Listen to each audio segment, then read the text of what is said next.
Welcome to Poetry Changes Lives, my combination book of poetry and history, and a thought for the day on top. If you go to the Poetry Changes Lives website, you can read more.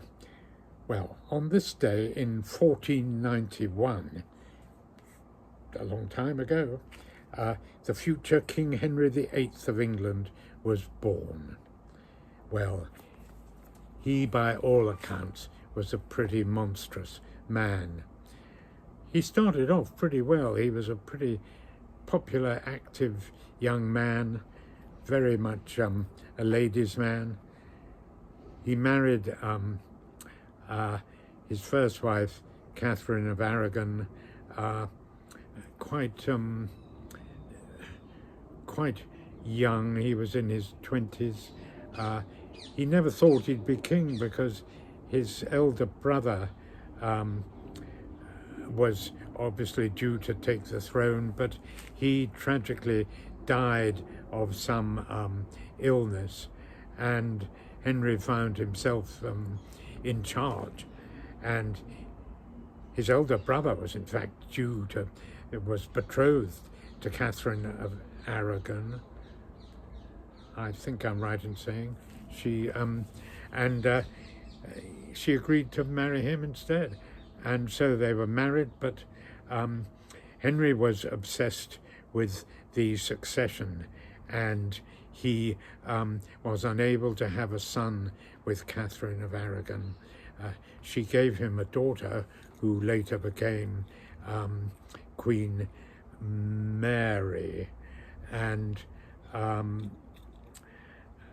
she was, by all accounts, a most admirable, lovely person who she seems to really have never stopped loving Henry VIII, despite the fact he repeatedly tried to divorce her and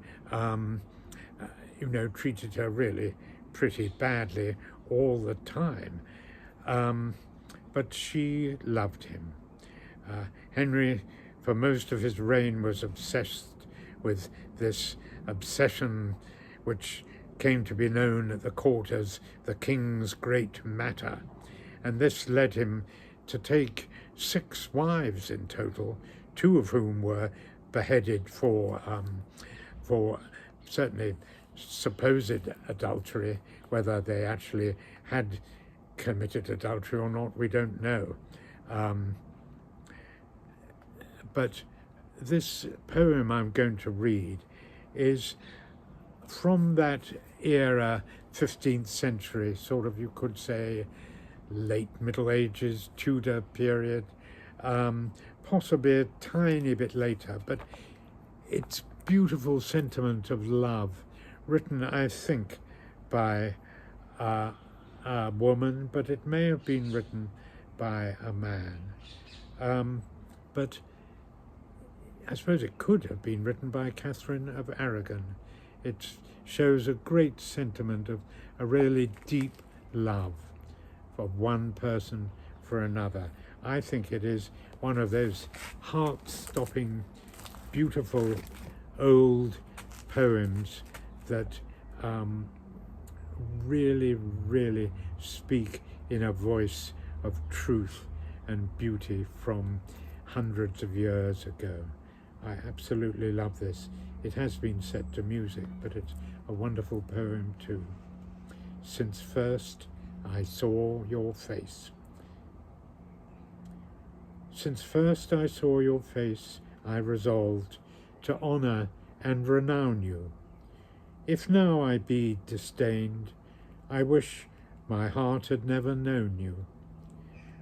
What I that loved you, and you that liked, shall we begin to wrangle?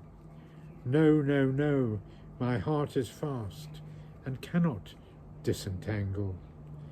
The sun, whose beams most glorious are, rejecteth no beholder, and your sweet beauty past compare, made my poor eyes the bolder. Where beauty moves and wit delights, and signs of kindness bind me, there, oh there, where'er I go, I leave my heart behind me. If I desire or praise you too much, that fault you may forgive me. Or if my hands had strayed but a touch, then justly might you leave me. So beautiful. There's an air of real sadness about it too. It really would fit if Catherine of Aragon had written that, but who knows? We'll never know, I think. Today I will try myself to be true and steadfast in all my relationships. Thank you for listening.